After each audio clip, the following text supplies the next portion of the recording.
আমি আর এক ধরনের আচার করার জন্য কিছু ফুল তুলে রেখেছিলাম, তো একইভাবে উপর থেকে জলটা মুছে নিলাম। এবার একটা হামানদিস্তা নিয়ে ফুলগুলোকে ভালোভাবে ফাটিয়ে নেব।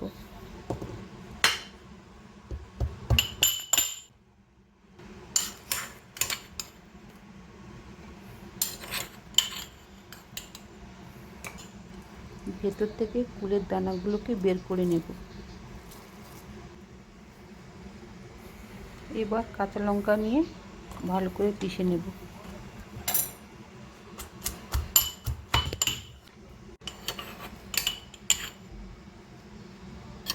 কাঁচা লঙ্কা দিয়ে দেবো আমলকির মধ্যে, ওপর থেকে সর্ষের তেল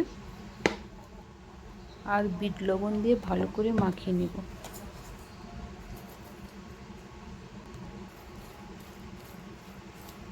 রেডি হয়ে গেল আর এক ধরনের ফুলের আচার।